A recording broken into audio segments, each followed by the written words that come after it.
Tuhan, kalau malam hari ini kita boleh kembali berkumpul, bersekutu bersama di tempat ini, bersama-sama memuji dan memuliakan Tuhan. Dan kita juga mau melanjutkan seminar karunia-karunia Roh Kudus. Mari terlebih dahulu kita mau bangkit berdiri. Kita mau berikan salam kita pada saudara di sebelah kiri dan kanan kita. Bersama-sama kita mau jalan serta Yesus, baik di dalam suka maupun duka. Bersama dengan Tuhan Yesus Sang Juru Selamat kita, yang akan mengantar kita ke rumah Bapa yang kekal. Jalan serta Yesus, jalan sertanya setiap hari. Jalan serta Yesus, serta Yesus selamanya. Jalan dalam suka, jalan dalam suka, jalan dalam duka, jalan sertanya setiap hari. Jalan dalam suka, jalan dalam duka, serta Yesus selamanya. Jalan serta Yesus, jalan serta Yesus, jalan setiap hari. Setiap hari. Jalan serta Yesus, serta Yesus selamanya. Jalan dalam suka, jalan dalam suka, jalan dalam duka, jalan sertanya setiap hari. Jalan dalam suka, jalan dalam duka, serta Yesus selamanya. Jalan serta Yesus, serta Yesus, jalan sertanya setiap hari. Jalan serta Yesus, serta Yesus selamanya. Rumahku ada di dalam surga, di tempat suci dan mulia. Kalau hatiku sedih dan susah, ku ingat Bapakku di surga. Bapakku ada di dalam surga, di tempat suci dan mulia. Hatiku sedih dan susah, ku ingat Bapakku di surga. Rumahku ada di dalam surga, di tempat suci dan mulia. Kalau hatiku sedih dan susah, ku ingat Bapakku di surga. Jalan serta Yesus, jalan serta Yesus, jalan sertanya setiap hari.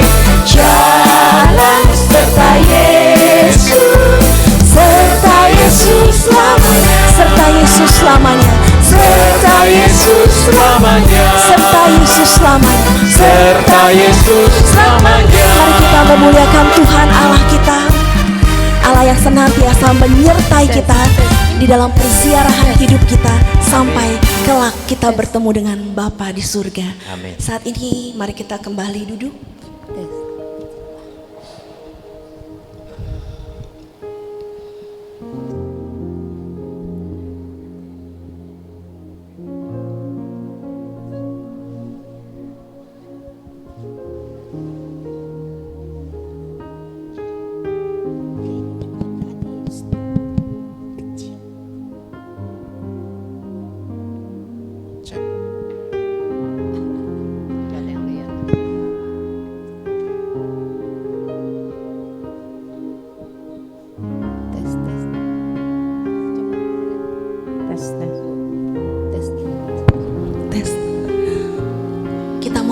Persekutuan doa kita dengan tanda kemenangan Tuhan kita Yesus Kristus, di nama Bapa dan Putra dan Roh Kudus. Amin.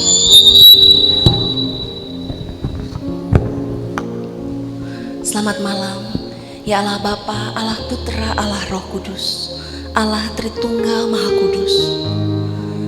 Kami mengucap syukur, kami berterima kasih kalau pada malam hari ini Engkau telah mengumpulkan kami. Engkau Tuhan yang terlebih dahulu merindukan kami. Engkau yang mengundang kami.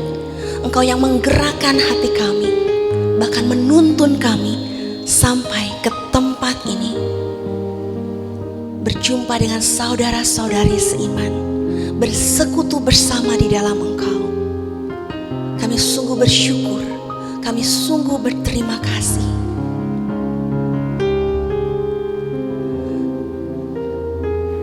Malam hari ini kami mau sungguh mengingat segala kebaikan-kebaikan-Mu, segala anugerah-Mu, rahmat-Mu, penyertaan-Mu di dalam setiap kehidupan kami, suka maupun duka. Kami mau bawa semuanya di bawah kaki salib-Mu, Tuhan.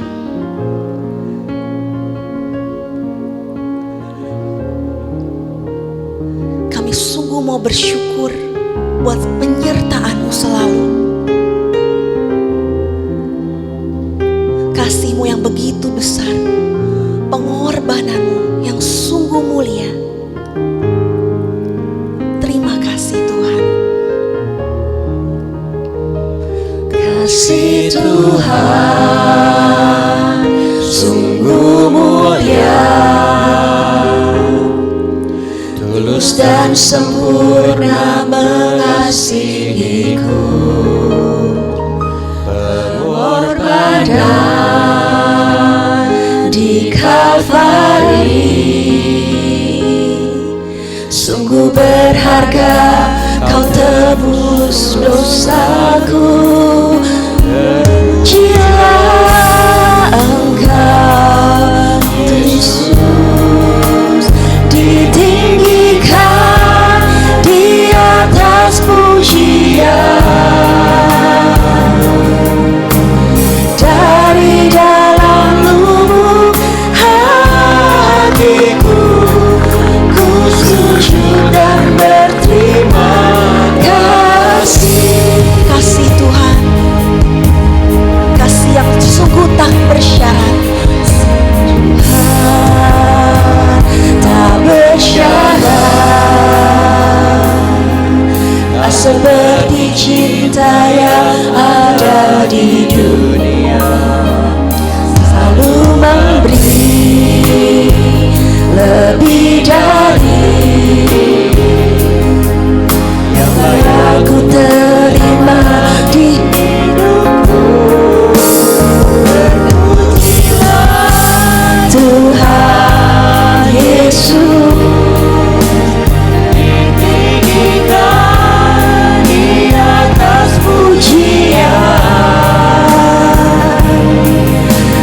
Dari dalam lubuk hatiku, ku sujud dan berterima kasih. Tuhan Yesus, ditinggikan di atas pujian. Dari dalam lubuk hatiku, ku sujud dan berterima kasih. Terpujilah Tuhan Yesus, ditinggikan di atas pujian. Dari dalam lubuk hatiku, ku sujud dan berterima kasih. Terpujilah Tuhan Yesus, ditinggikan di atas pujian. Dari dalam lubuk hatiku, dari dalam lubuk hatiku, ku sujud dan berterima kasih. dari dalam lubuk hatiku, Dari dalam lubuk hatiku, ku sujud dan berterima kasih. dari dalam lubuk hatiku, Dari dalam lubuk hatiku, ku sujud dan berterima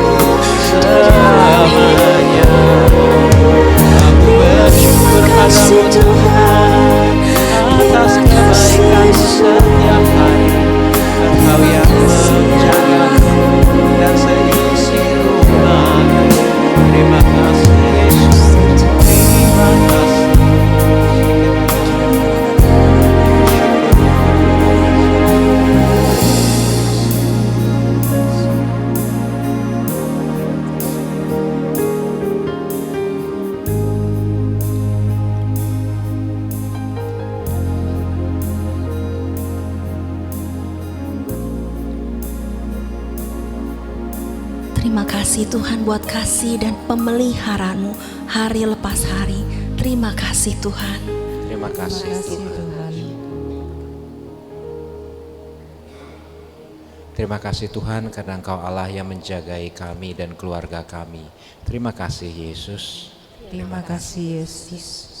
Terima kasih Tuhan, kasih-Mu tidak pernah berkesudahan di dalam hidup kami. Kasih-Mu sungguh nyata. Kami bersyukur pada malam ini boleh bersama-sama berkumpul untuk memuji, memuliakan nama-Mu. Terima kasih Tuhan Yesus. Terima kasih Tuhan Yesus. Terima kasih Tuhan, meskipun cuaca di luar tidak bersengaja ya Bapak, tapi kami percaya Tuhan, 2-3 orang berkumpul dalam nama Yesus saat ini Engkau hadir di tengah-tengah kami, sehingga kami boleh memuji, memuliakan nama-Mu. Terima kasih Yesus. Terima kasih Yesus. Terima kasih Tuhan, kami Engkau kumpulkan di tempat ini. Walaupun kami hanya beberapa orang saja, tetapi Engkau sungguh hadir, Engkau sungguh berkuasa atas hidup kami.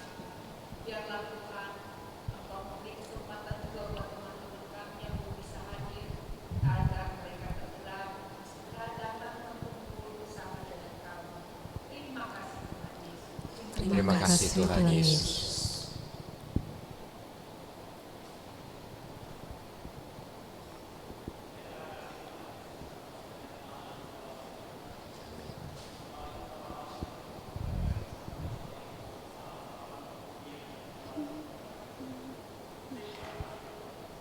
Terima kasih Tuhan Yesus.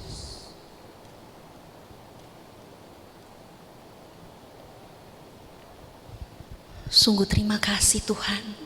Mungkin masih banyak luapan syukur yang ada di dalam hati kami. Namun Engkau sungguh maha tahu. Engkau sungguh maha baik dan teramat baik di dalam kehidupan kami. Biarlah kemuliaan hanya bagi-Mu, Allah Bapa, Allah Putra, Allah Roh Kudus. Seperti pada permulaan, sekarang, selalu, dan sepanjang segala abad. Amin. Tuhan kita sungguh sangat amat baik. Apakah ada yang rindu untuk memberikan kesaksian? Mungkin minggu yang lalu kita sempat doa bersama ya, berkelompok-kelompok. Apakah ada yang rindu untuk di-sharingkan mengenai kebaikan Tuhan sepanjang hari ini, sepanjang minggu ini?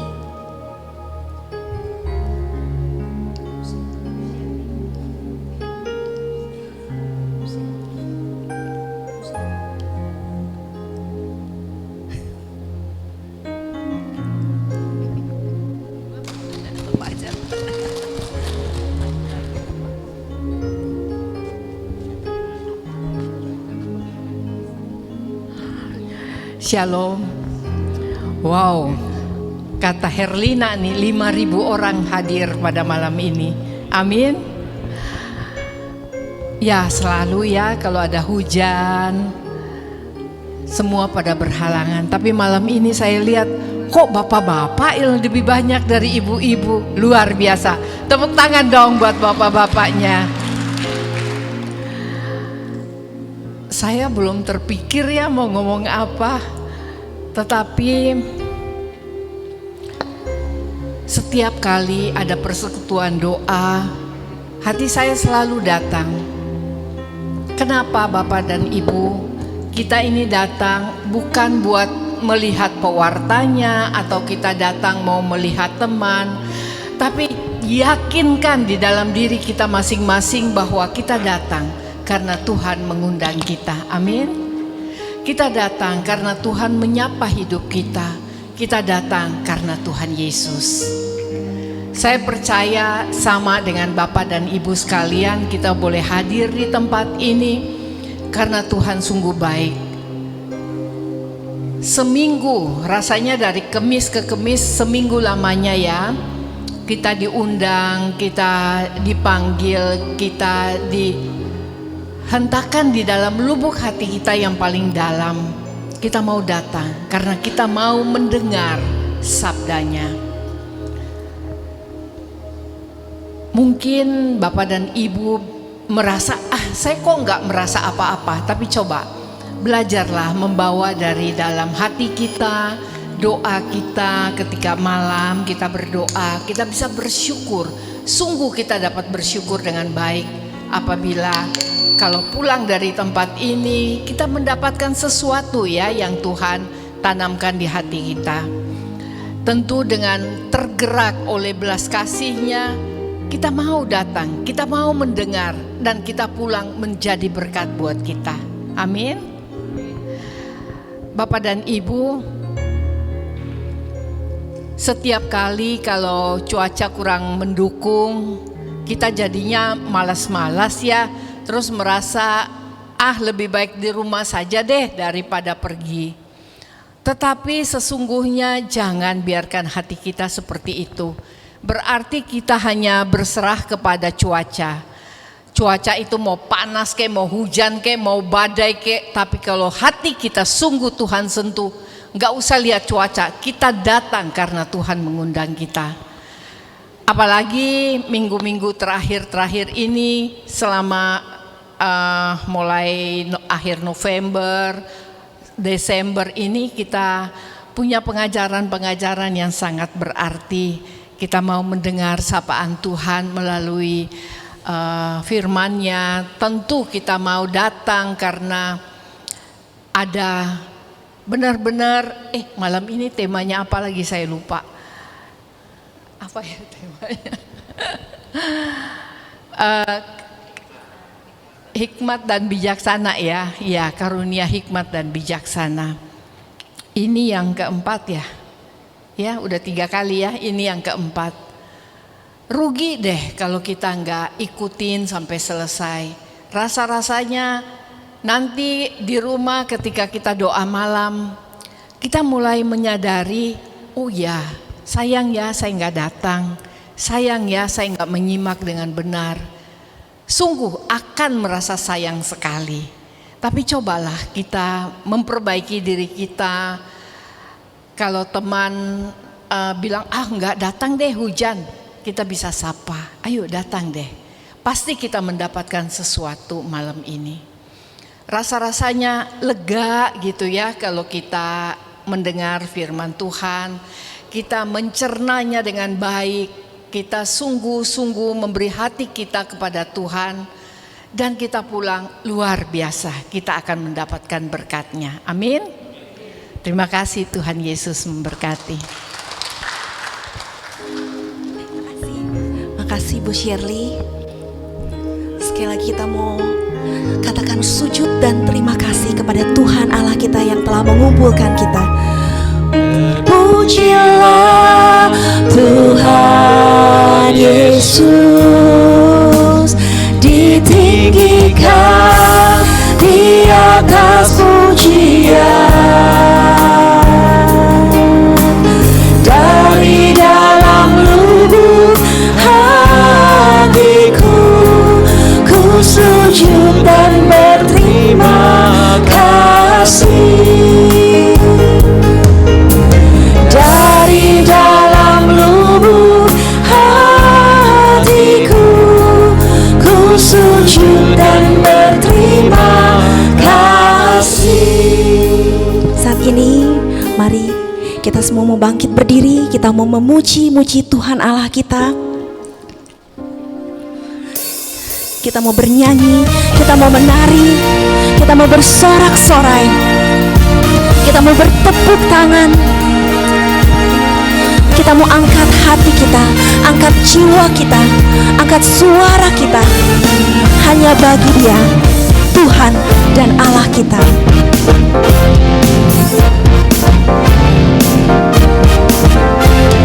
Angkatlah suaramu, puji dan serukan nama Yesus. Tanggalkan bebanmu, tak perlu kau khawatir, sebab Dia sanggup. Gerakkan kakimu, berdarilah dan bertepuk tangan, bersukacitalah, tak perlu kau khawatir, sebab Dia sanggup. Sekarang nyanyikan kebesaran-Nya yang kuat dan penuh kuasa, bersorak-sorai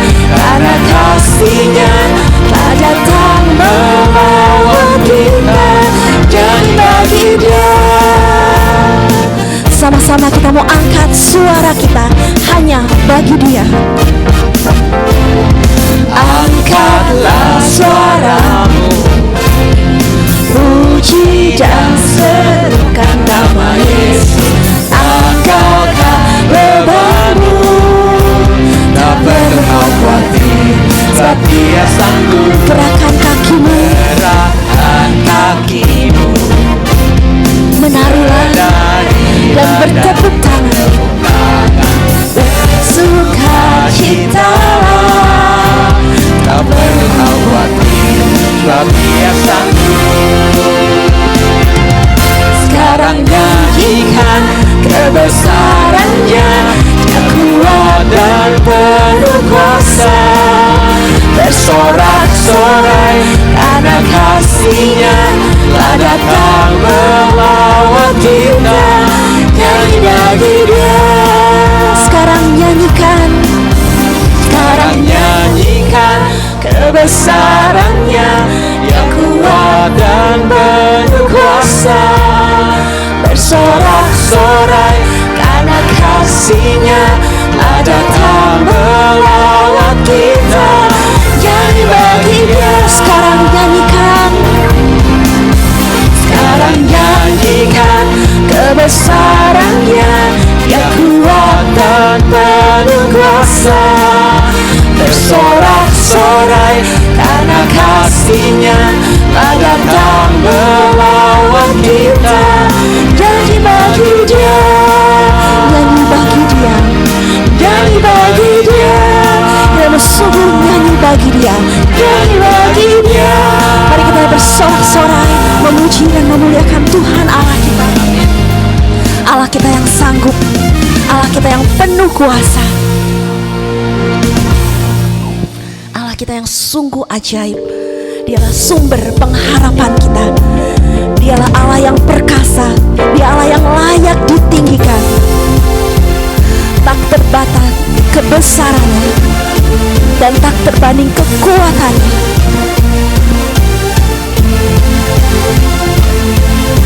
Tak terbayang kebesaran-Mu dan tak terbanding kekuatan-Mu Tuhan. Kau megah bagiku segenap jiwa dan pengharapan. Aku serahkan untuk rencana-Mu Tuhan. Kau raja atasku, hanya Kau yang layak ditinggikan.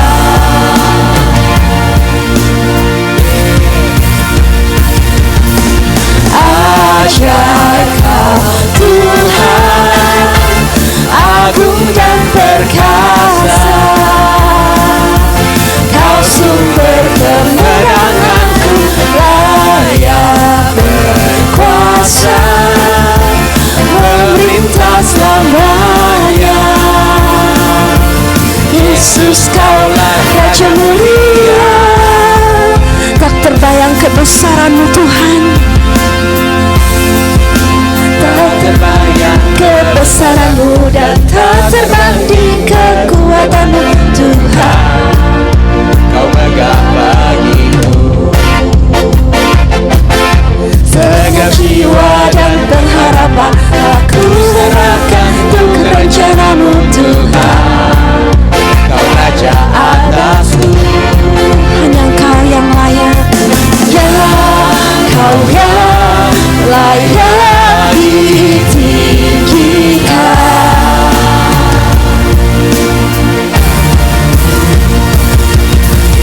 Ajaib Kau Tuhan, agung dan perkasa. Kau sumber kemenanganku, layak berkuasa, memerintah selamanya. Yesus Kaulah Raja mulia. Ajaib, ajaib Kau Tuhan, agung dan perkasa. Kau sumber kemenanganku, layak berkuasa, memerintah selamanya.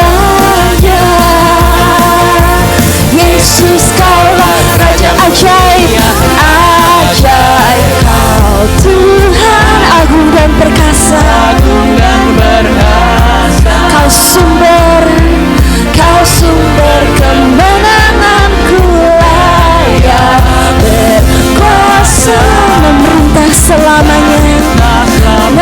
Raja Yesus, kaulah Raja mulia,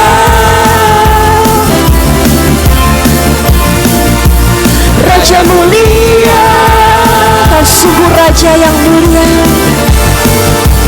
Raja mulia. Mari kita bersorak-sorai memuji dan memuliakan Tuhan Allah kita, Sang Raja mulia. Mari saat ini kita mau kembali duduk. Kita mau kembali tenangkan hati kita mau hening di hadapan Tuhan Allah kita.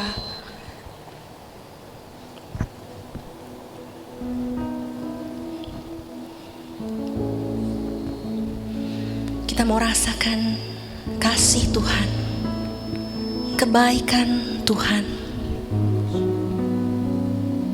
kehadirannya di dalam setiap relung hati kita. Dia Allah yang sungguh mengasihi dan mencintai kita apa adanya. Dia Allah yang tidak pernah meninggalkan kita. Dia Allah yang selalu beserta kita di dalam hari-hari kita. Saat kita mengalami masalah, pergumulan, atau beban yang begitu berat, atau luka-luka di dalam hati kita, Dia Allah yang senantiasa ada, hadir.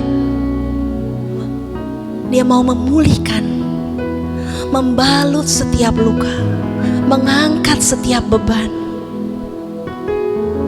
Karena Dia Allah yang turut bekerja di dalam segala hal untuk mendatangkan kebaikan bagi yang mengasihinya, yang terpanggil sesuai rencananya.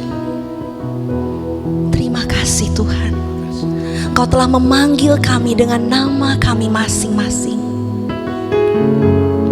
Engkau mempunyai rencana-rencana indah bagi kehidupan kami.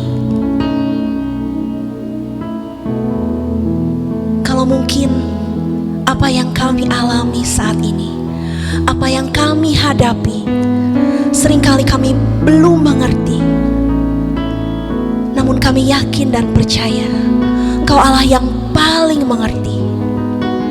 Kau tahu isi hati kami, kedalaman hati kami. Kau Allah yang setia, dan kami mau Tuhan, kami mau menyembah-Mu, kami mau melayani-Mu, kami mau setia seumur hidup kami.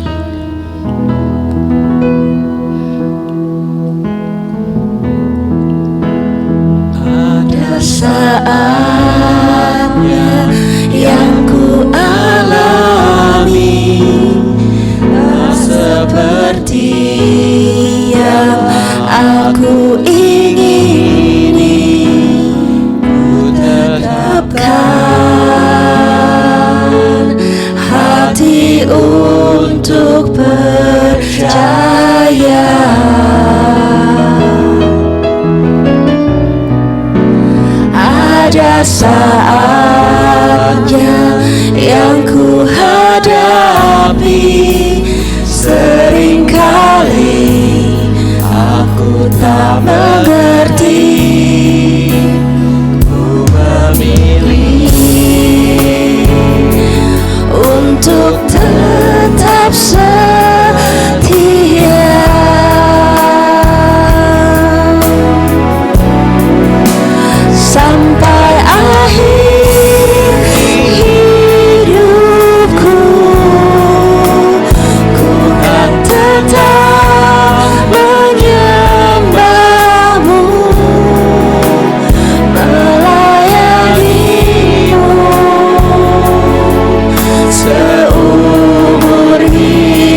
seumur hidup kami Tuhan, seumur hidupku.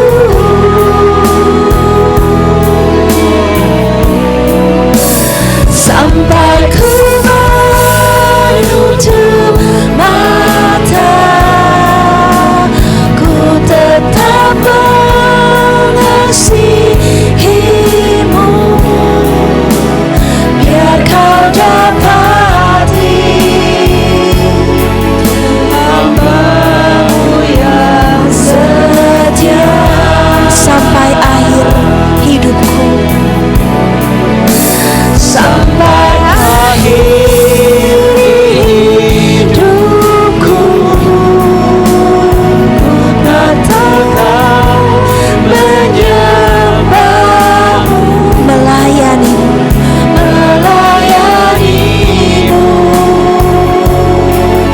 seumur hidupku, sampai ku menutup mata, sampai ku menutup mata. Kami mau tetap mengasihi-Mu Tuhan, mengasihi-Mu, biar kau dapati hamba-Mu yang setia. Ku sembah Kau Tuhan, ku sembah kudus. Mari kita bangkit berdiri. Kudus, kuduslah Tuhan, dan ku sanjung Kau mulia, mulia bagimu Tuhan Allah Roh Kudus.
Karena aku melihat kedalaman hatimu, aku melihat kasih-Mu padaku.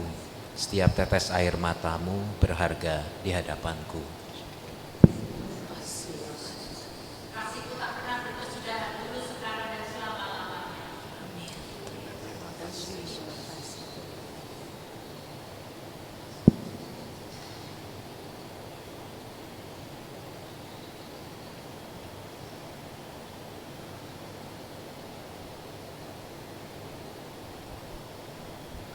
Engkau sungguh berharga di mataku, anakku. Terima kasih. Aku sungguh mengasihimu.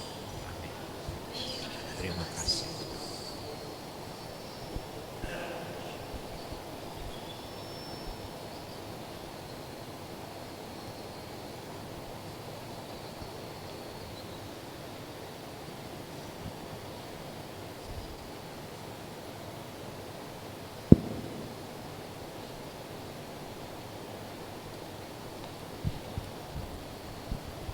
Terima kasih Tuhan.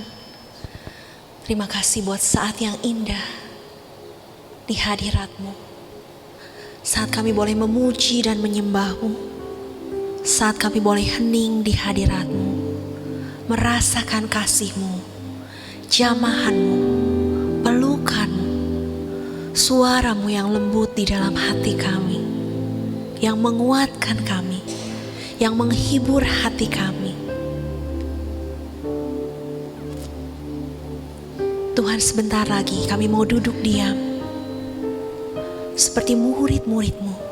Kami mau sungguh mendapatkan pengajaran daripada-Mu melalui hamba-Mu yang telah Kau pilih dan Kau panggil di tempat ini untuk menyampaikan apa yang sungguh menjadi kerinduan hati-Mu untuk kami. Kami serahkan Tuhan semuanya ke dalam tangan-Mu. Beracaralah, bersabdalah, kami murid-murid-Mu siap mendengarkan. Kemuliaan pada Bapa dan Putra dan Roh Kudus, seperti pada permulaan, sekarang, selalu, dan sepanjang segala abad. Amin.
Shalom Bapak Ibu, saudara-saudari yang terkasih dalam Kristus, Pak Vincent, Pak Gun, Ibu Herlina, dan teman-teman semua.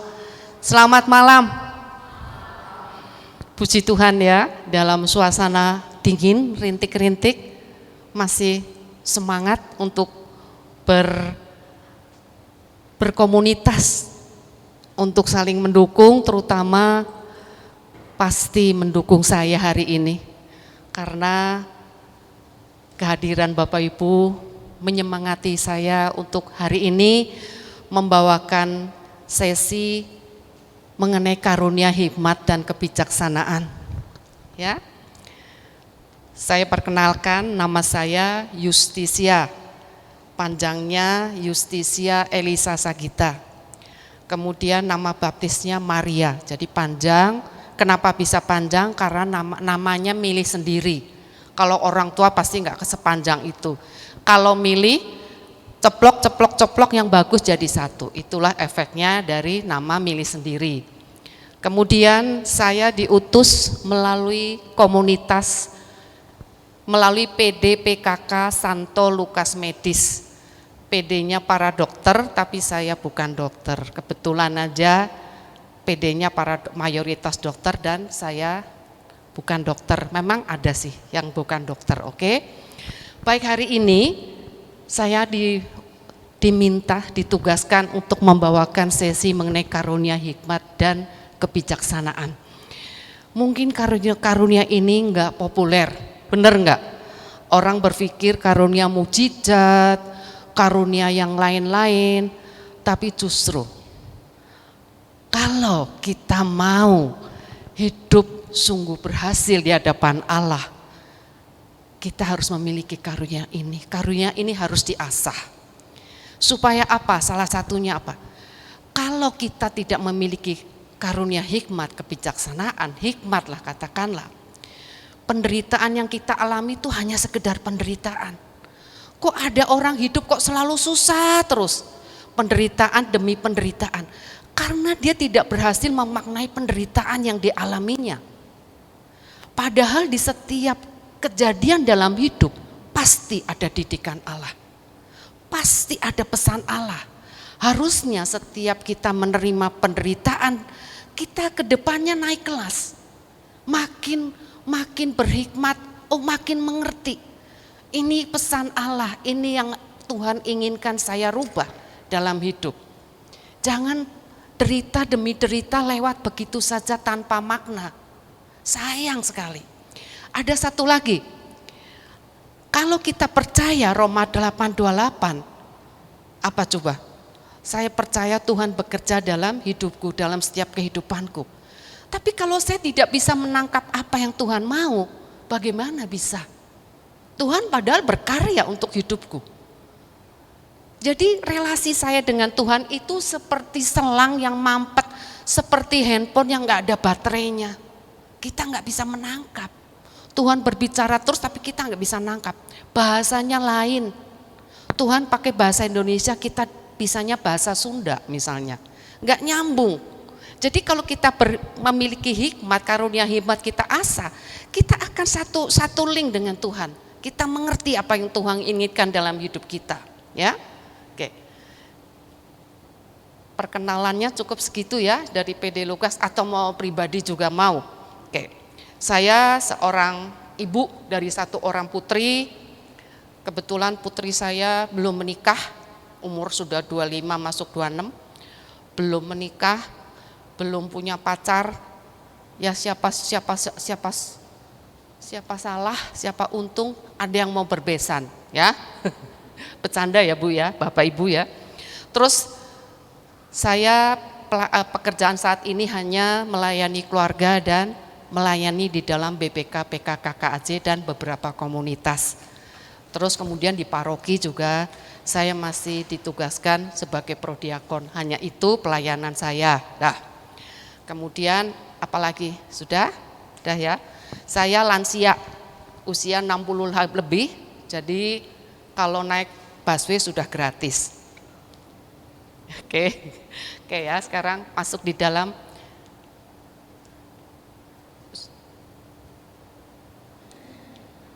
Enggak jalan Pak. Makanya nih gaptek, dikasih teknologi tetap, udah. Oke. Hikmat diartikan sebagai pengertian, tapi enggak sekedar ngerti. Mengerti dengan dalam, pengetahuan, kebijaksanaan, kemampuan melihat hidup dari sudut pandang Allah, mengetahui tindakan terbaik, memilih yang terbaik dari dalam bimbingan Allah. Jadi kalau orang berhikmat itu, orang tahu loh, kemampuan untuk melihat dari sudut pandang Allah. Misalnya nih ya, ini saya ambil salah satu hal ya. Ketika putri saya sakit, putri satu-satunya sakit karena ada benjolan di salah satu payudaranya. Karena manusia khawatir, pikiran kita jauh melampaui. Bagaimana kalau CA, bagaimana kalau begini, begitu banyak yang kekhawatiran. Ketika itu, pikiran saya hanya minta mujizat. Tuhan, mujizat Tuhan. Tuhan, ya pokoknya akhirnya timbal balik. saya sudah melayani begini, akhirnya timbal balik, padahal pelayanan bukan seperti itu. Pelayanan adalah kewajiban, tapi ketika kita sedang begitu kalut, langsung minta sama Tuhan, mintanya jalan pintas, selalu mintanya Indomie instan, minta mujizat. Sepertinya saya layak dapat itu, minta Tuhan, kenapa begini, sudah pikiran begitu.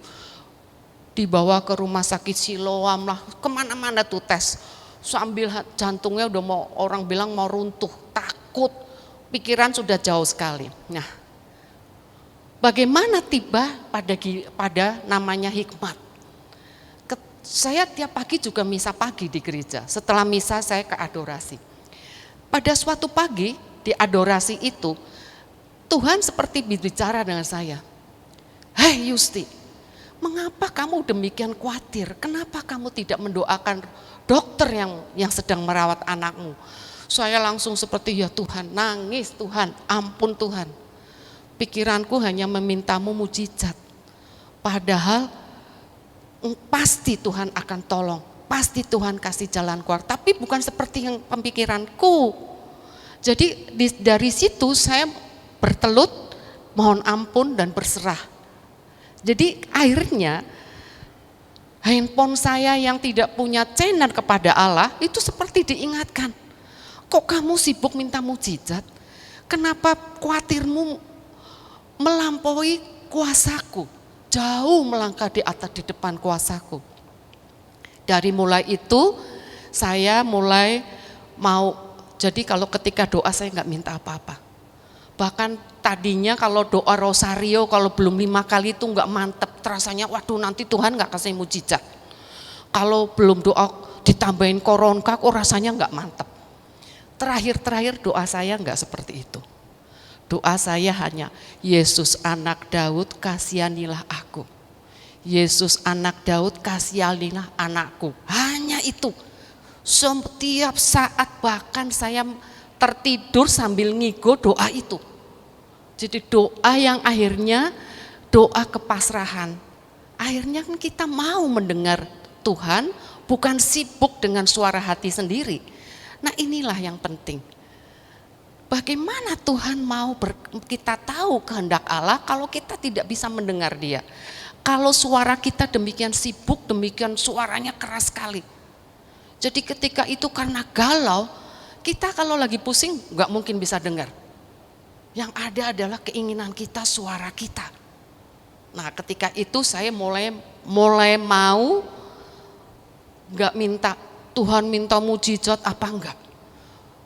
Yaitu Yesus anak Daud kasihanilah aku. Belas kasihmu itu terserah engkau. Itu kuasamu. Akhirnya sampai pada titik itu. Akhirnya apa? Ketika Tuhan berkarya bukan berarti kita dihilangkan. Bukan berarti mujizat tiba-tiba bangun pagi benjolan sudah hilang. Tidak seperti itu. Tapi Tuhan memberikan jalan keluar. Tuhan menguatkan ketika kita berjalan bersama Dia itu dikuatkan. Akhirnya ini saya ambil bahwa itu akhirnya prosesnya ada 1/2 tahun, tes ini tes itu, sudah dokter yang orang bilang bedah tumor yang terbaik. Akhirnya saya ditunjukkan seorang profesor di Bandung. Nah itu akhirnya profesor itu yang nanganin. Profesor itu sudah cukup usia, jadi kalau di Jakarta itu kesannya dokternya itu membuat takut. Jadi kalau apa, dengerin. Jadi dokternya mungkin karena terlalu sibuk jadi akhirnya keras. Nah akhirnya ditanganin oleh seorang profesor, akhirnya diangkat, benjolan diangkat tapi dites lagi. Tes ini diambil cairan apa, akhirnya diketemukan bahwa itu adalah hormon. Tapi dari situ akhirnya makanya penderitaan jangan sekedar jadi penderitaan. Kalau kita tidak bisa mendengarkan Allah, penderitaan anak saya itu sekedar penderitaan. Tapi dari kejadian itu kita semua introspeksi. Relasi saya dengan suami itu diperbaiki dengan kejadian itu. Relasi suami dengan anak diperbaiki dengan kejadian itu. Anak sendiri juga mau introspeksi sebetulnya ada masalah saya apa. Kok sampai hormonnya tidak stabil. Akhirnya dia konsul ke psikolog. Konsul beberapa kali, di terapi, diajak ngobrol. Akhirnya dari kejadian itu sebetulnya Anugerah Allah yang luar biasa. Mungkin kalau tidak ada meletusnya ini, akan meletus lebih besar lagi. Mungkin tiba-tiba CA kita nggak tahu. Karena bermula dari awal kecil, tapi tidak ditangani, akhirnya jadi besar. Tapi dengan ini ditangani, akhirnya dia tadinya dia nggak menstruasi ada 4 sampai 6 bulan. Jadi stresnya mungkin dia stres ya, karena waktu itu mau bikin skripsi, kondisinya COVID. Nah, dari kejadian itu, penderitaan itu jangan lewat sebagai penderitaan saja tanpa makna. Untuk memiliki makna, kita harus punya relasi dengan Allah. Jadi kita bisa berelasi, bisa tanya dengan Allah setiap saat. Jadi jangan kalau saya tadinya kan hanya minta mujizat. Mintanya saya merasa layak untuk dapat itu. Dituntut Tuhan minta mujizat. Saya melayani engkau begini. Merasa layak. Padahal Tuhan, relasi kita dengan Tuhan tidak bisa seperti itu. Bukan kehendakku, tapi kehendak Allah. Jadi hikmat itu sedemikian penting. Karena kita memiliki hikmat Allah, kita menyatukan satu bahasa dengan Allah. Sebetulnya seperti itu. Kita belajar memahami bahasa Allah. Jangan hanya mendengarkan suara hati kita yang bergemuruh. Karena keinginan, karena merasa ugen dan lain sebagainya, kita merasa melayak menerima. Jangan, biarlah kehendak-Mu yang terjadi. Seperti Ayub, Tuhan katakan, memang kamu siapa? Siapa yang meletakkan dasar bumi? Nah, apalagi saya, siapa saya? Saya mungkin belum sebaik Ayub yang tiap hari mempersembahkan kurban. Saya mungkin belum sebaik Ayub yang mungkin bersungut-sungut. Ketika ada orang yang menyakiti, ketika dikecewakan, saya masih bersungut-sungut. Apa artinya saya memohon mujizat? Nah, inilah ya. Jadi hikmat itu begitu penting dalam kehidupan manusia. Contohnya, ini satu contoh lagi. Tadi kan saya bilang bahwa relasi dengan suami saya dipulihkan. Salah satu kadang-kadang kesalahan manusia adalah ketika kita memilih pasangan hidup. Kita hanya melihat hikmat dunia. Wah, yang sekolahnya pinter, yang punya uang pasti dijamin bahagia. Wah, kalau kita punya uang banyak, anaknya cantik, pinter, pasti besok bahagia. Pasti besok dapat suami yang baik. Tidak jamin. Jadi ketika memilih pasangan, ketika memilih pekerjaan, ketika memilih partner untuk bisnis, kita butuh mendengarkan hikmat Allah. Banyak orang yang pinter tapi ternyata tidak berhasil. Orang yang dalam perhitungan matematis mau sukses, banyak yang tidak sukses. Orang yang teman saya itu banyak cantik, jadi kembang di sekolah, tapi ternyata hidupnya tidak bahagia, cerai, menikah lagi, cerai, bahkan ada yang di KDRT. Mestinya, kalau perhitungan matematis enggak begitu banyak yang mengejar-ngejar ketika sekolah, tapi nyatanya perhitungan dunia tidak sama dengan perhitungan surga. Kita kalau mau selaraskan dengan perhitungan surga, kita harus berdiskusi dengan Allah, harus mendengarkan apa yang Allah mau. Dengan cara apa? Hikmat, belajar untuk mendengarkan hikmat Allah. Kita sudah punya enggak? Sebetulnya sudah punya. Ketika dibaptis itu kita sudah diberikan karunia-karunia Roh Kudus itu, karunia adikodrati. Tetapi tadi saya katakan bahwa ini mungkin karunia yang tidak populer. Yang populer adalah mujizat. Siapa yang enggak kepengen punya karunia mujizat? Bisa menyembuhkan orang. Tapi mungkin enggak bisa menyembuhkan hati sendiri. Mungkin enggak bisa menyembuhkan persoalan sendiri. Padahal titik dari segala sesuatu adalah Allah, ya. Nah, hikmat dan kebijaksanaan yang seperti apakah yang diperlukan manusia untuk menyempurnakan kehidupannya. Jadi kita nih bertumbuh itu enggak mungkin mau sendiri. Tuhanlah yang menyempurnakan. Tadi katakan jangan penderitaan itu lewat sebagai penderitaan. Penderitaan harus membawa makna. Perjuangan kita harus punya makna. Kita sekolah kelas 1 mau kelas 2 pasti jadi makin pinter. Masa mau jadi kelas 2, kelas 3 kita enggak bertambah pinter.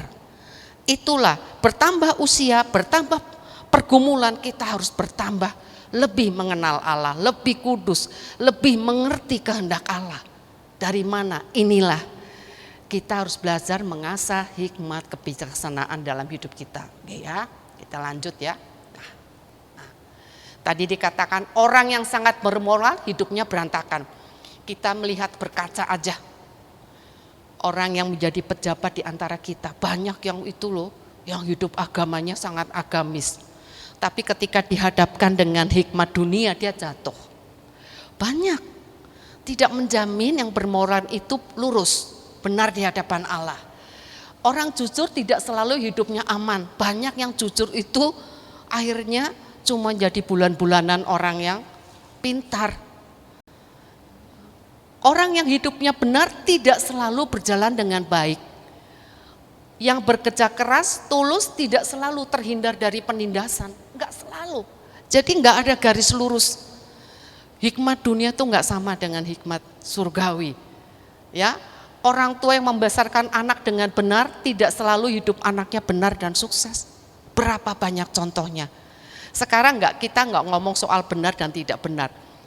Kita kan terkenal di Kelapa Gading, ada sepasang suami istri kaya raya yang punya pabrik besi. Mungkin dia planning bahwa nanti 2 putranya ini akan mewarisi ini.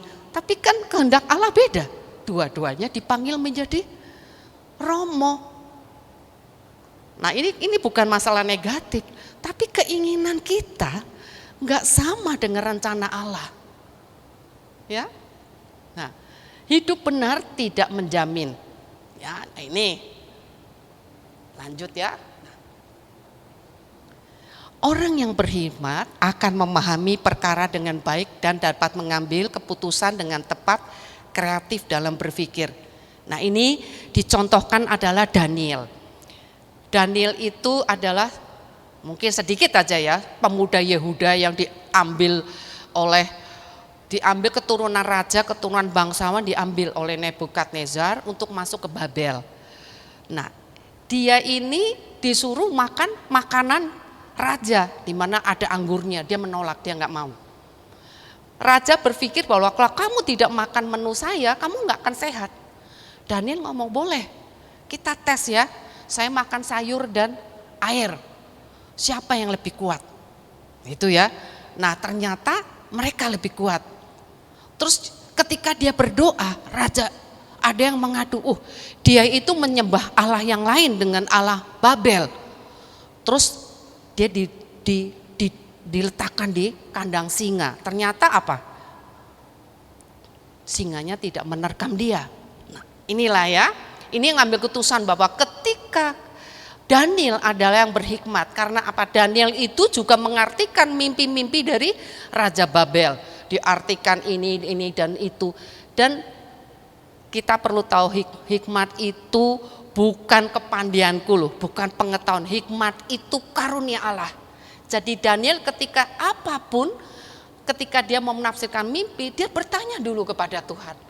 Demikian pula kita, ketika kita memiliki masalah, jangan timbul dari kecerdasanku, kepandaianku, akhirnya kita, ini dari Allah. Tanya dulu, berdoa dulu, tanya kepada Allah, apakah ini kehendakmu Tuhan? Ya. Nah, kalau orang berhikmat, dia tidak bingung, tidak takut menghadapi hidup, dia mengetahui apa yang Tuhan mau, ya. Hikmat tumbuh bersama, hikmat dibutuhkan untuk bertumbuh. Kita kalau nggak punya hikmat, kita bingung loh. Bagaimana bisnis? Kita bisnis paling ambil contoh, ya. Kalau bisnis gimana sih ya mau cari untung sebanyak-banyaknya? Tentu bertolak belakang dengan hal yang rohani. Bagaimana kita bisa berbisnis tapi selaras dengan surga? Nah, ini kita juga butuh hikmat. Ya, namanya saya pernah baca buku namanya Bible berbisnis dengan Bible approach. Nah, itu mungkin salah satunya. Jadi bagaimana kita berbisnis yang sesuai dengan kitab suci, sesuai dengan rohani. Ya misalnya kalau misalnya nih, salah satunya misalnya ya, kalau kita berbisnis dalam bidang leasing misalnya, bunganya kan tentunya banyak sekali. Terus ada orang yang nggak bisa membayar saat itu. Kalau secara aturan kan harus strict harus bayar. Kalau nggak bayar ya kamu sesuatu barangnya ditarik, motor ditarik, mobil ditarik. Padahal motor itu adalah sumber penghasilan dia. Nah ini terkadang bisa bentrokan loh antara bisnis dan dunia dan surga, bisnis dan kepentingan surga. Kalau kita berhikmat kita akan tahu, kita tanya kepada Tuhan, yang begini gimana Tuhan? Nah dikatakan aku hikmat tinggal bersama kecerdasan, aku mendapat pengetahuan dan kebijaksanaan. Kecerdasan tanpa hikmat itu menjadikan orang yang pinter tapi banyak yang gagal. Siapa yang seperti orang berhikmat? Siapa yang mengetahui makna suatu hal? Hikmat manusia menjadikan wajahnya bercahaya, berubahlah kekerasan wajahnya. Hikmat bisa merubah kita menjadi lebih sabar karena mengerti apa yang harusnya. Ini saya ambil satu contoh. Saya kebetulan punya satu kenalan teman. Kira-kira 6 tahun yang lalu dia bisnisnya ditipu oleh kolusi, karyawannya kolusi sehingga merugikan sekian miliar. 4 karyawannya berkolusi sekian miliar. Katolik, ke gereja setiap hari, pinter. Nah saya bilang pintar tidak menjamin dia mengerti kehendak Allah. Ke gereja pun tidak menjamin. Terus apalagi tuh pinter, aktif ke gereja rutin, tiap minggu pasti ke gereja, cerdas, ditipu sekian miliar. 6 tahun kemudian ditipu lagi, halnya yang sama, kasusnya sama. Nah saya katakan bahwa jangan sampai persoalan yang kita hadapin itu nggak punya makna, kita nggak menyerap. Seorang umat Allah, setiap kita punya masalah, kita harus duduk hening. Tuhan mau bicara apa melalui peristiwa ini? Gak ada sesuatu kejadian tanpa makna, gak ada sesuatu kejadian yang sia-sia, tanpa cerita, tanpa tujuan, gak ada. Bahkan hari ini kita bertemu itu bagian dari rencana Allah. Gak ada yang kebetulan, gak ada yang kebetulan. Jadi jangan sampai sudah ditipu sekian miliar, ini ditipu lagi, sama lagi kasusnya, tipenya sama. Kalau dia bukan orang pinter, saya akan mengatakan ya mungkin dia nggak pinter, tapi dia pinter dan lebih dari pinter. Kuliahnya dua fak zaman dulu 1 fak aja susah, nih 2 fak, 2 fakultas dia kuliah, teliti, dia turun sendiri, tapi tetap ketika kita dapat persoalan, dapat seperti itulah ya, dia tidak mengambil maknanya, tidak bisa melihat apa Allah, kaitannya dengan Allah, mau bicara apa, Allah mau apa yang dirubah dalam hidupku. Ketika dia tidak melihat itu, penderitaan itu akan menjadi penderitaan yang sia-sia. Nanti diulang lagi, kalau dia tetap yang kedua ini tetap tidak bisa mengambil maknanya, akan datang yang ketiga. Percuma, capek hidupnya tuh akan lelah. Itu makanya kita hati-hati. Jadi ketika kita ada suatu masalah, kita harus duduk, diam, mencari apa sih kaitannya dengan Allah. Nanti kita melihat bagaimana kita bisa melihat. Karunia hikmat itu bagian dari 7 karunia Roh Kudus, ya. Kebijaksanaan, pengertian, ini kira-kira boleh dibaca, ya. Yang sempurna dari 7 itu adalah Yesus Kristus, ya. Nah ini ya, terus ini hikmat lebih berharga dari permata dan lain sebagainya. Ini kita harus ingat, hikmat itu adalah karunia yang sangat berharga. Mungkin orang berpikir selama ini tidak menghargai ini. Bahkan Salomo aja memilih ini daripada kekayaan yang Tuhan tawarkan. Ya, dah kita flash ya biar cepat ya. Nah ini, terimalah didikanku lebih dari perak, pengetahuan ini boleh dibaca ya nanti ya, supaya saya akan langsung kepada 7 karunia Roh Kudus. Nah ini 7 karunia Roh Kudus. Menurut Santo Aquinas, ini 1-2 urutannya 1-7. Menurut Santo Agustinus 1-7 dibalik tuh. Ya. 1 ya perbedaannya ada sedikit. 1, 2 ini yang ini adalah Agustinus, Santo Aquinas. Tapi semua bermula dari takut akan Allah. Takut akan Allah puncaknya adalah hikmat kebijaksanaan. Orang bilang saya mau hikmat kebijaksanaan saja. Kalau tidak dimulai takut akan Allah nggak mungkin. Bagaimana kita menjadi bijaksana kalau saya tidak takut akan Allah? Saya tidak mengenal Allah. Saya tidak karunia nasihat nggak memiliki. Saya nggak bisa menolak siapa yang negatif buat saya. Saya nggak perkasa, nggak punya kekuatan bahwa ketika saya mau melawan kejahatan, saya harus kuat untuk melawan. Kuat bertahan. Jadi ketika kita menghadapi tantangan untuk atas dasar iman, kita harus kuat, perkasaan. Jadi karunia ini adalah menjadi dasar untuk kita memiliki yang 7 sebagai karunia yang sempurna. Bukan yang paling utama, bukan. Tapi untuk menuju ke 7 kita harus memiliki 1, 2, 3, 4, 5, 6. Takut akan Allah awal mulanya adalah takut masuk neraka. Takut akan hukumannya. Tapi kalau kita sudah mengenal Allah, kita memiliki saleh, artinya kita memiliki relasi dengan Allah dengan lebih baik, memiliki relasi dengan sesama lebih baik, saleh, hidup saleh. Kita takut akan Allah bukan takut dihukum, takut menyakiti hati Allah. Karena kita sudah memiliki relasi dengan Allah lebih baik, kita sudah mulai mengenal Allah. Karunia kelima, pengenalan akan Allah, mengenal Allah yang Maha Kasih, Allah yang dalam diri Yesus yang menebus aku, yang disiksa sampai mati, disalib demi aku. Kita mengenal Allah seperti apa yang kita miliki, yang sudah berkorban bagi kita.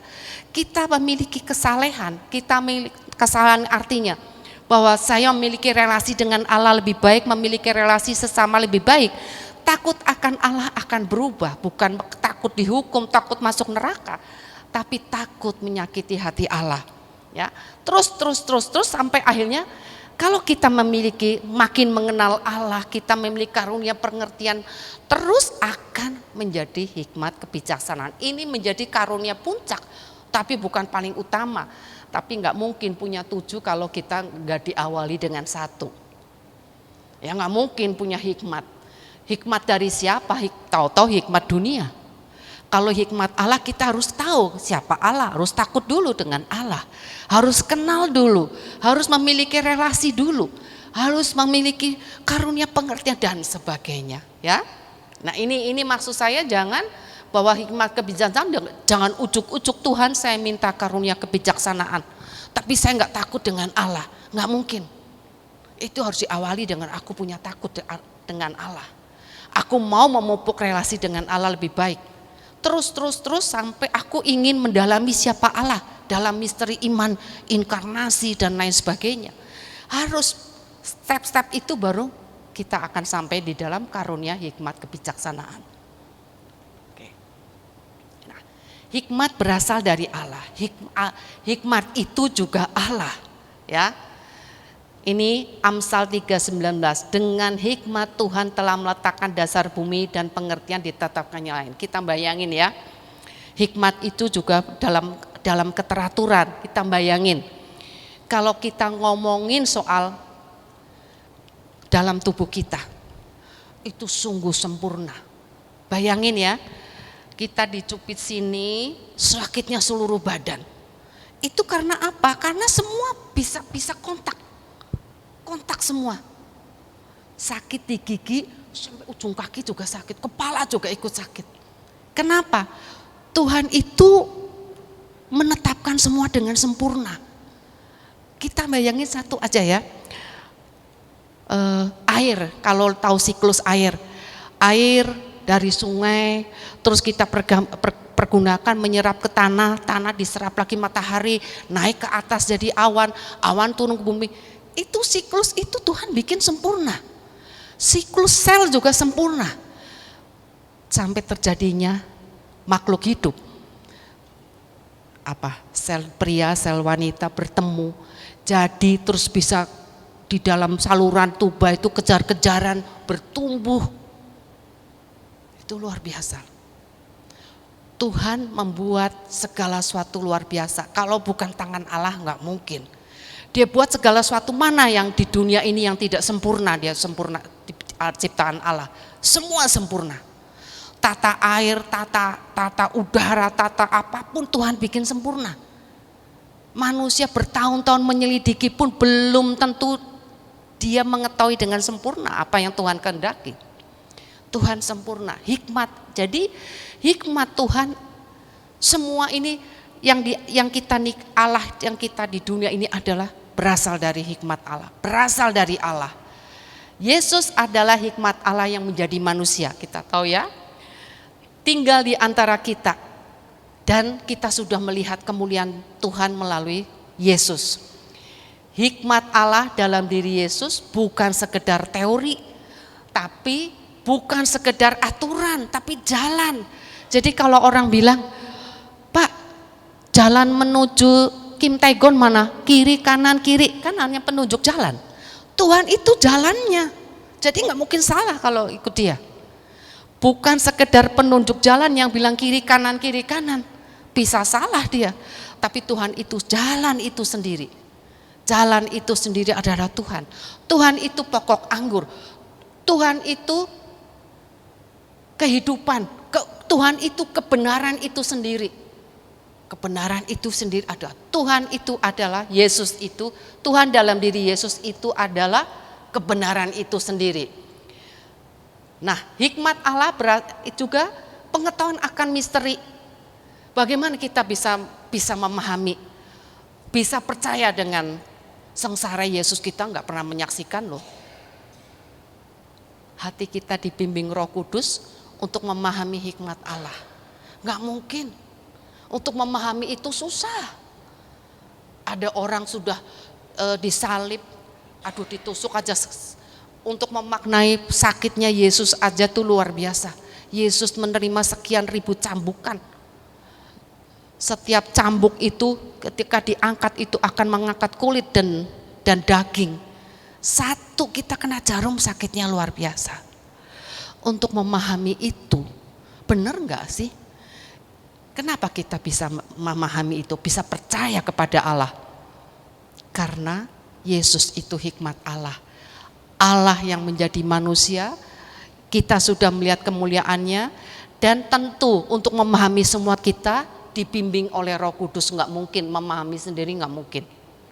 Kita dibimbing Roh Kudus untuk dapat memahami itu semua, untuk dapat mengenal hikmat Allah. Ini sudah. Nah, sekarang saya katakan hikmat Salomo. Kita mau dapat hikmat apa sekedar berdoa saja? Tuhan, saya minta hikmat. Tuhan, saya minta hikmat. Tapi hidupku apa? Sudah aku persembahkan untuk Allah enggak? Hikmat itu bukan gratis loh. Bukan berarti dia bisa dibeli. Tapi apakah saya layak menerima hikmat itu? Tuhan, saya minta hikmat. Saya sudah pelayanan 10 tahun, 20 tahun. Tapi apakah aku layak? Seperti Salomo, untuk mendapatkan hikmat, dia melakukan persembahan dengan 1000 korban bakaran dipersembahkan Salomo di atas mezbah itu. Dia bukan meminta atas sama dia, tapi seluruh umat Israel. Itu adalah korban syukur. Nah, kita, apakah aku sudah mempersembahkan korban syukurku kepada Allah yang telah menyelenggarakan hidupku? Bukan 10% Tuhan minta.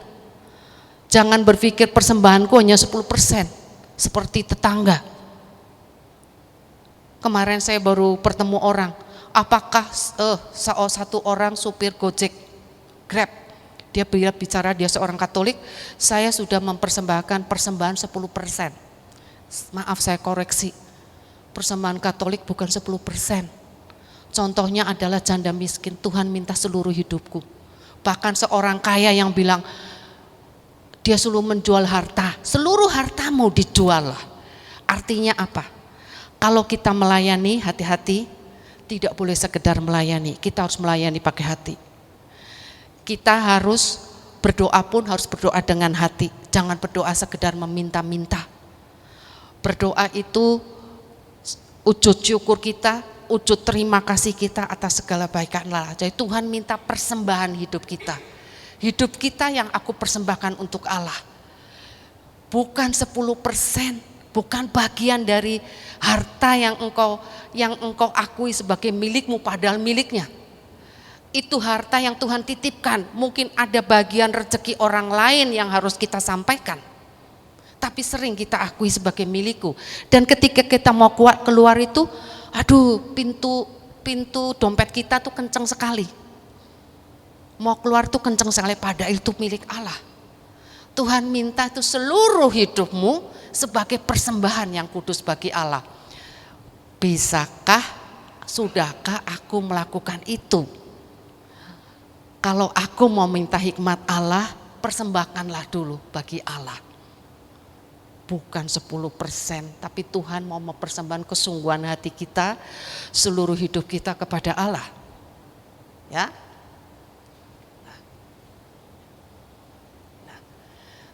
Sekarang bagaimana kita membuat keputusan? Tadi kan apakah cuma saya berdoa? Saya ketika melakukan pengobatan buat anak, apakah saya hanya sekedar Tuhan, Yesus anak Daud kasihanilah aku? Tidak. Kita juga harus berusaha. Saya cari informasi, saya sampai untuk menemui dokter yang di Bandung itu saya daftar jam 3 pagi. Untuk dapat bertemu supaya hari itu saya nggak bolak-balik ke Bandung. Jam 3 pagi saya ketemu dengan dokter itu. Konsultasi berapa kali baru diangkat. Artinya ketika kita minta sesuatu dengan Allah, kita harus bekerja sama dengan Dia. Bukan Tuhan minta terus tinggal kita adakan tangan. Kalau dengan iman aku percaya aku akan diberi. Tidak demikian, kita harus bekerja sama dengan rahmat Allah.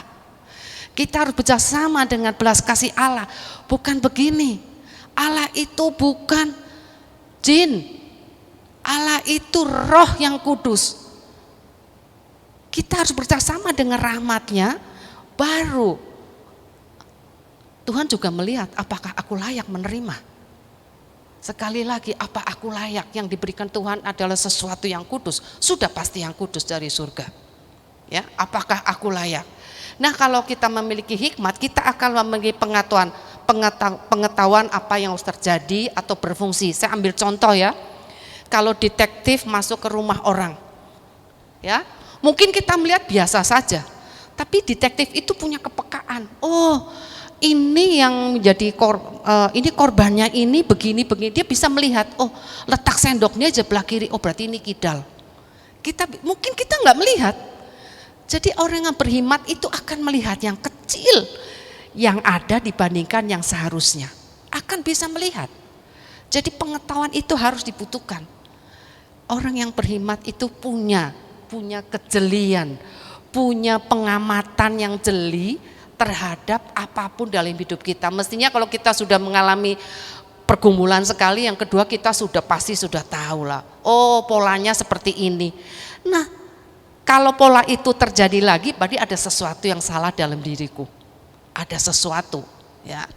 Nah, ini nanti dibaca. Tentu Roh Kudus yang membimbing, kita nggak mungkin sendiri ya.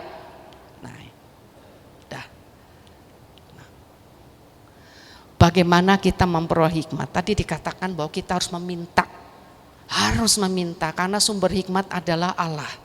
Ya, nggak mungkin, kita harus meminta kepada Allah, meminta hikmat itu, terus melayakkan, memulai dengan takut akan Tuhan serta pengertian di dalam pimpinan Roh Kudus. Kita nggak mungkin, Tuhan saya minta hikmat Allah, terus hidupku tetap begini-begini saja. Jadi harus melayakkan diri, harus memulainya dengan takut akan Tuhan dan seterusnya. Terus kita juga memiliki kesadaran bahwa saya ingin intim dengan Tuhan. Untuk intim dan memahami hikmat adalah dengan hidup seturut kehendaknya. Ya, nggak mungkin kita hidup mau berhikmat, hidupnya masih amburadul, hidupnya masih belum menunjukkan seorang umat Kristiani. Jadi tetap kita harus melayakkan diri untuk dapat memiliki keintiman dengan Allah. Ya, harus bersahabat karib dengan Allah. Baru kita, tadi kan kita mau mengerti bahasa Allah, harus kenal dulu siapa Allah. Harus tahu dulu, kita mau kontak seseorang BBM tentunya harus punya nomornya. WhatsApp-nya juga harus tahu nomor handphonenya. Jadi kita harus tahu, kenal dulu siapa Allah, harus kenal, maksudnya ngerti dulu Allah seleranya bagaimana, harus pertama kali ya tentunya harus takut dulu, dimulai dengan takut akan Allah. Dan itulah, jadikan Tuhan sahabat karib. Ini keberapa ya? Ini sudah mau habis ya.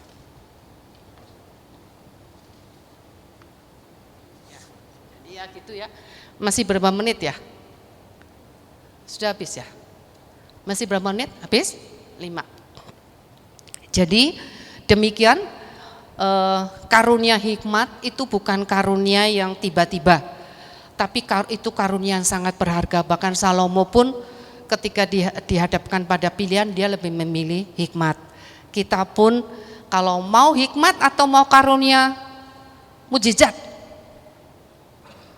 mestinya karunia hikmat.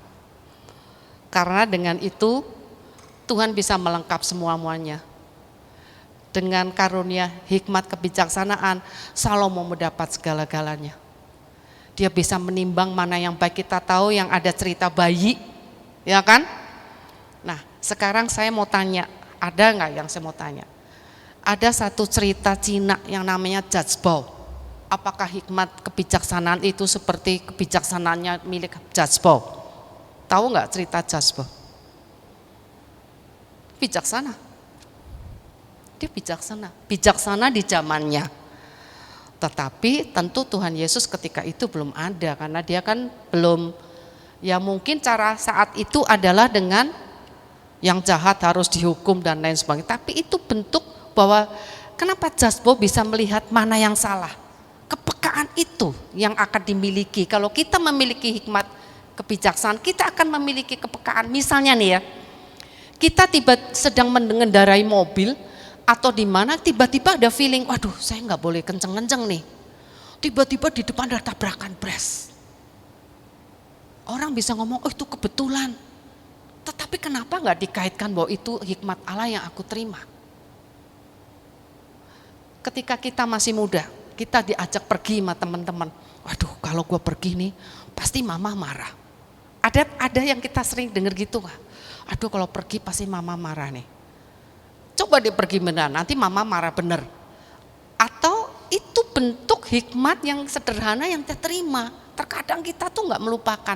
Nah kalau orang memiliki relasi dengan Allah, akan memiliki kepekaan seperti itu. Jadi yang dikatakan bahwa kita bisa berkomunikasi dengan Allah.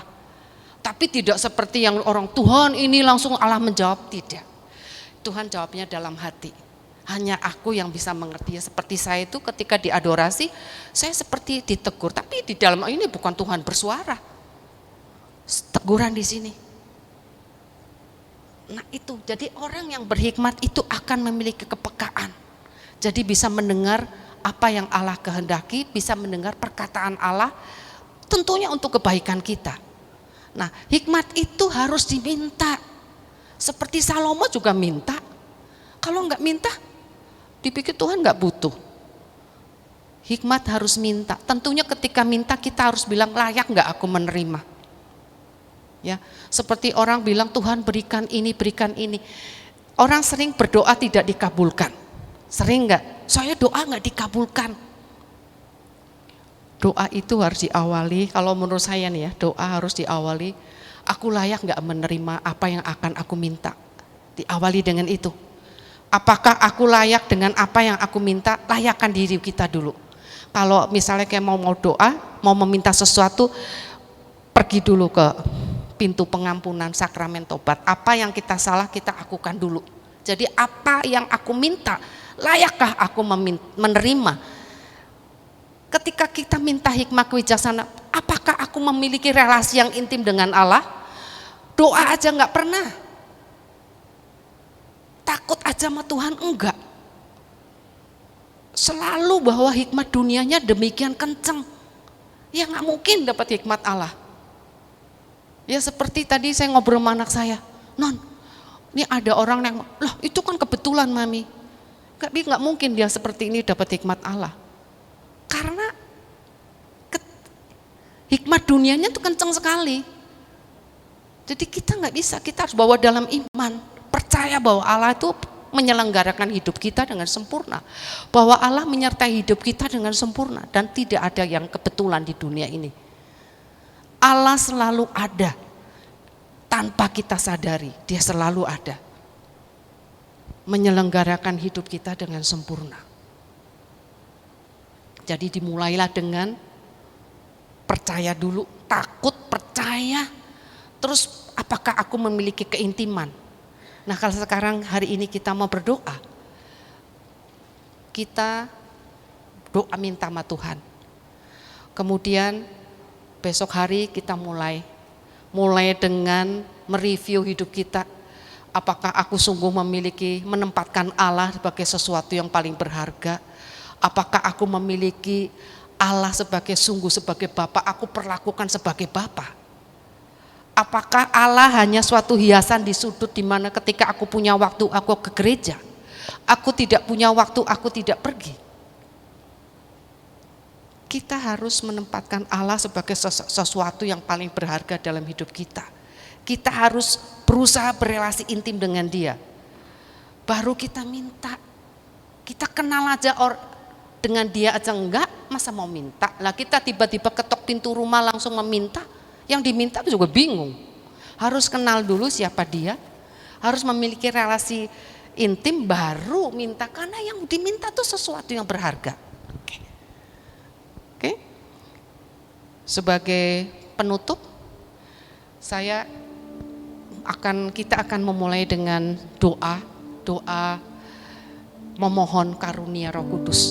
Sebetulnya karunia ini sudah ada, tapi kita mau hidupkan karunia itu. Doa dulu ya, doa, oke. Mendoakan ini sekarang? Oke, nanti ya. Oke, saya minta kita semua bangkit berdiri. Kita mau mengarahkan hati, kita mau sujud di hadapan Allah, merendahkan diri, ini aku Tuhan. Aku dengan segala kekuranganku, aku dengan segala ketidakberdayaanku, apalagi di hadapan-Mu Tuhan. Aku hanya mengandalkan belas kasih-Mu yang teramat besar bagiku, Bapa yang penuh kasih dan Maha Rahim. Mari kita buat tanda kemenangan Kristus dalam nama Bapa, Putra, dan Roh Kudus. Amin. Kita mulai dengan satu pujian.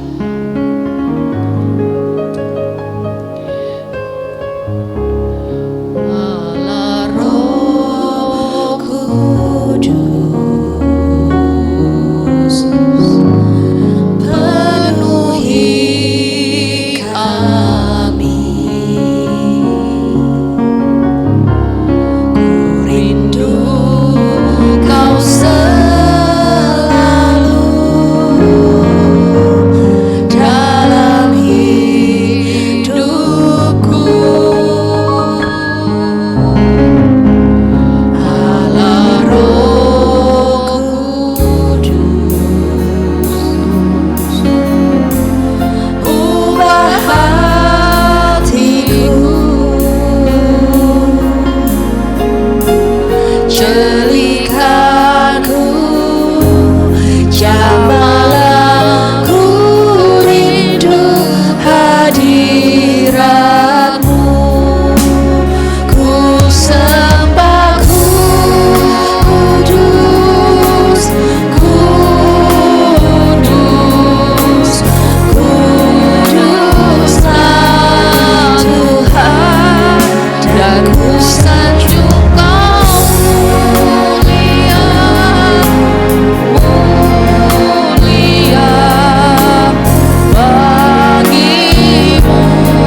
Tuhan. Mari kita berdoa. Kita mohon kepada Tuhan. Ya Tuhan Yesus, Engkau Allah yang Maha Rahim, Engkau Allah yang Maha Baik, Engkau Bapa yang kudus yang kami miliki, tempat pertolongan kami, tempat pengharapan kami. Ya Tuhan, lihatlah, tiliklah anak-anak-Mu saat ini Tuhan. Kami mau memiliki karunia, anugerah daripada-Mu Tuhan. Ya Tuhan Yesus, berikanlah anugerah-Mu, belas kasih-Mu kepada kami, agar Kau berikan kami karunia-karunia yang tentu kami butuhkan dalam hidup kami, bagi pelayanan kami, bagi pertumbuhan iman kami, bahkan karunia itu pun dapat berguna untuk kami lebih intim kepadamu, untuk kami dapat melayani sesama dengan lebih baik.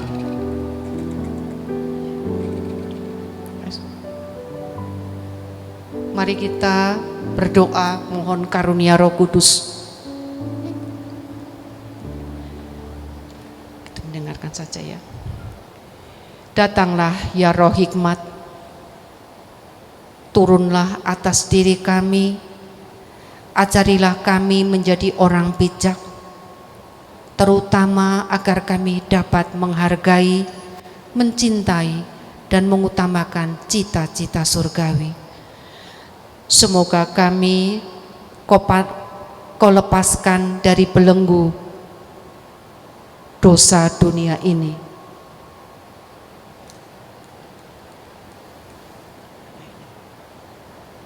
Boleh dibaca bersama-sama. Datanglah ya Roh pengertian, turunlah atas diri kami, terangilah budi kami agar dapat memahami ajaran Yesus Sang Putra dan melaksanakannya dalam hidup sehari-hari. Datanglah ya Roh nasihat, dampingilah kami dalam perjalanan hidup yang penuh gejolak ini. Semoga kami melakukan yang baik dan menjauhi yang jahat. Datanglah ya Roh keperkasaan, kuatkanlah hamba-Mu yang lemah ini agar tabah menghadapi segala kesulitan dan derita. Semoga kami Kau kuatkan dengan memegang tangan-Mu yang setiasa menuntun kami. Datanglah ya Roh pengenalan akan Allah, ajarkan kami mengetahui bahwa semua yang ada di dunia ini sifatnya sementara saja. Bimbinglah kami agar dapat menggunakan hal-hal duniawi untuk kemuliaan-Mu. Datanglah ya Roh kesalehan, bimbinglah kami untuk terus berbakti kepadamu. Ajarlah kami untuk menjadi orang yang tahu berterima kasih atas segala kebaikan-Mu dan berani menjadi teladan kesalehan bagi orang-orang di sekitar kami. Datanglah ya Roh takut akan Allah, ajarlah kami untuk takut dan tunduk kepadamu dimanapun kamu berada. Tegakkanlah kami agar selalu berusaha melakukan hal-hal yang berkenan kepadamu. Amin. Terima kasih ya Tuhan Yesus, kami percaya apa yang kami mohonkan, kami rindukan. Kau jadikan rancangan terbaik-Mu bagi kami. Engkau akan limpahkan seturut rancangan kebaikan-Mu bagi hidup kami, bagi hidup sesama kami. Kami percaya Engkau akan memberikan seturut waktu yang terbaik menurut-Mu Tuhan. Terima kasih Tuhan Yesus. Kemuliaan kepada Bapa, Putra, dan Roh Kudus, seperti pada permulaan, sekarang, selalu, dan sepanjang segala abad. Amin. Dalam nama Bapa, Putra, dan Roh Kudus. Amin. Kita masih berdiri, kita tetap angkat tangan, kita sama-sama mendoakan intensi-intensi yang ada di hadapan kita. Dan Mama Bapa Putra dan Kudus, amin. Bapa di surga, kami mengucap syukur Bapa. Malam ini dalam kondisi cuaca yang tidak baik, tetap Kau berikan kami keberanian, ketekad untuk datang, dapat hadir di tempat ini Tuhan. bersatu memuji menyembah-Mu yang kudus. Tuhan Yesus, di hadapan kami semua terkumpul intensi-intensi doa yang dimohonkan kepadamu Tuhan, bagi kerinduan-kerinduan mereka atas kuasa-Mu agar hadir dalam hidup mereka, untuk menyembuhkan, memulihkan, memberikan jalan keluar apapun persoalan yang sedang mereka hadapi Tuhan. Tuhan Yesus, mereka juga mohon hikmat-Mu Tuhan, agar melalui apapun yang sedang mereka alami, mereka dapat menerima pesan-Mu, menangkap pesan-Mu Tuhan, menangkap kehendak-Mu Tuhan, supaya mereka dapat bertumbuh, mereka dapat berbuah, mereka dapat dikuduskan melalui apa kehendak-Mu, pesan-Mu yang dapat mereka tangkap Tuhan. Tuhan Yesus, meskipun banyak yang terkumpul intensi di hadapan kami Tuhan, kami yakin masih banyak yang tersimpan di dalam hati Tuhan, pengharapan bagi keluarganya, bagi pekerjaannya, bagi sakit penyakit yang sedang dihadapi, ataupun orang-orang terkasih yang sedang mengalami kesusahan. Tuhan, hadirlah Tuhan, limpahkanlah berkat terbaik-Mu bagi apapun persoalan mereka, agar mereka dapat menemukan jalan keluar. Dan di samping itu kuatkanlah ya Tuhan, agar di dalam pergumulan apapun mereka tetap memegang dan tetap percaya bahwa Engkau Allah yang baik, Engkau Allah yang setia sepanjang masa. Janji-Mu ya dan amin. Ketika kami memegang Engkau Tuhan, kami akan ada di belakang, Engkau ada di belakang kami ya Tuhan. Engkau melindungi kami, Engkau akan menyempurnakan apapun yang tidak sempurna dalam hidup kami, agar kami dapat hidup seturut dengan kehendak-Mu dan hidup berkenan bagi-Mu, dan kemudian kami dapat menerima surga-Mu yang mulia bagi hidup kami kelak. Terima kasih Tuhan Yesus, kami percaya apa yang kami mohonkan, intensi yang terkumpul maupun di dalam hati, Kau telah rencanakan rancangan terbaik bagi kami semua, rancangan damai sukacita, jalan keluar yang indah bagi kami semua. Terima kasih Tuhan Yesus, kemuliaan kepada Bapa, Putra dan Roh Kudus, seperti pada permulaan, sekarang, selalu, dan sepanjang segala abad. Amin. Dan Mama, Bapa, Putra dan Roh Kudus. Amin. Terima kasih Bapak Ibu sekalian. Mohon maaf kalau ada salah-salah kata, kalau ada yang mau menambahkan atau ada yang mau, mungkin ada yang mau koreksi juga boleh. Terima kasih.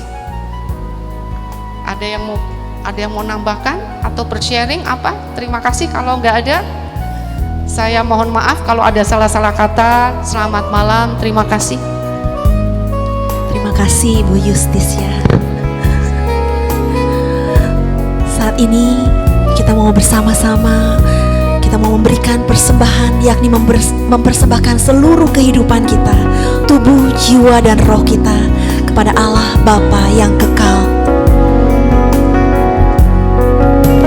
Kasih yang sempurna telah ku terima dari-Mu, bukan karena kebaikanku,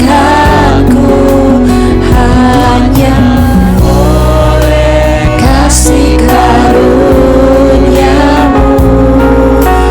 Kau pulihkan aku, layakkan ku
Shalom, selamat malam. Terima kasih pada Bapak Ibu yang telah hadir walaupun hujan. Terima kasih khususnya buat Ibu Justisya. Terima kasih Bu atas renungan malam ini. Juga kepada Bu Shirley, terima kasih atas kesaksiannya. Kepada tim pujian yang dipimpin oleh Ibu Francisca dan teman-teman. Kepada pemain keyboard Ibu Anita, kepada petugas LCD dan soundman Bapak Yudi, terima kasih. Kepada para petugas penerima tamu dan kolektan, Tuhan memberkati pelayanan Bapak Ibu semuanya. Jadwal tema dan pewartaan bulan Desember, PD pagi, PD malam, dan PD lansia. Ada beberapa pengumuman. Selasa pagi tanggal 10 Desember pukul 10 ada renungan yang dibawakan oleh Bapak Kartono Kaslim dengan tema Sombong Rohani. Kamis pada tanggal 12 Desember pukul 19.30 malam ada renungan yang dibawakan oleh Bapak Robi Yono Suwoyo dengan tema Karunia Sabda Pengetahuan. Ada KRK Natal dan Tahun Baru bersama Saperian dalam rangka penggalangan dana untuk pendidikan para frater dan calon iman. Flyer dapat diambil di meja belakang. Kepada Bapak Ibu yang pertama kali hadir dalam pertemuan ini dimohon kesediaannya untuk berdiri dan saling berkenalan. Enggak ada ya. Bagi Bapak Ibu yang ingin didoakan secara khusus, mohon menghubungi pengurus PDKK. Tim doa akan melayani Bapak Ibu secara khusus. Demikian pengumuman kali ini. Sekian, terima kasih. Sampai jumpa Kamis minggu depan. Tuhan memberkati.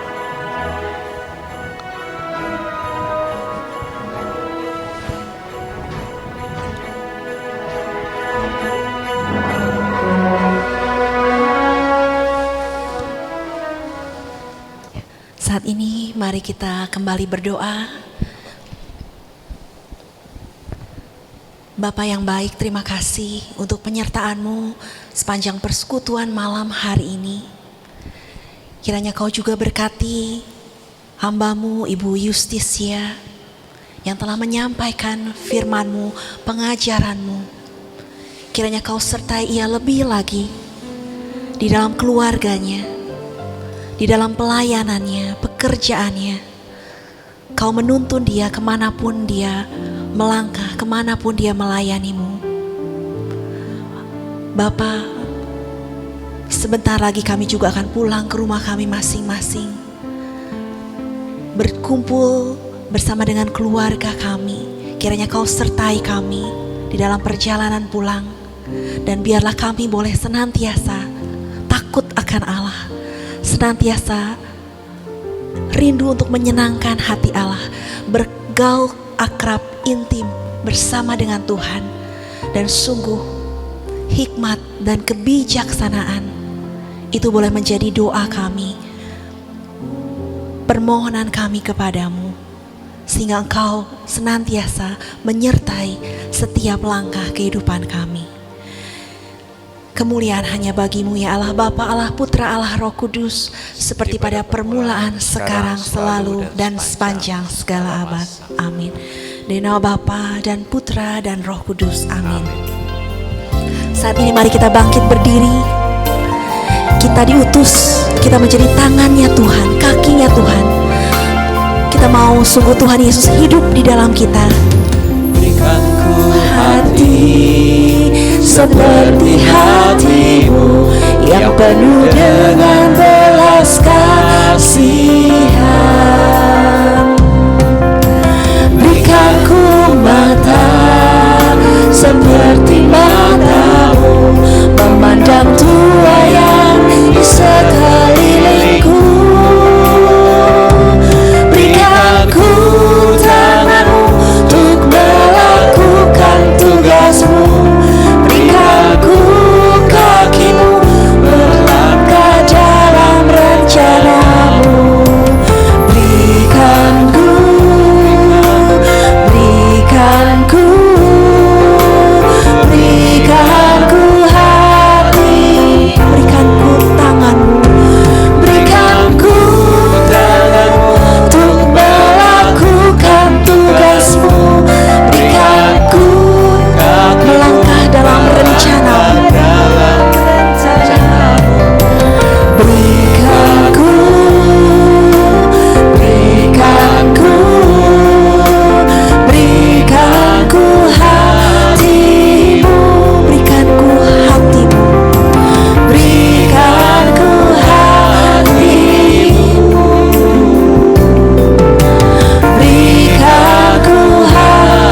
Yesus memberkati.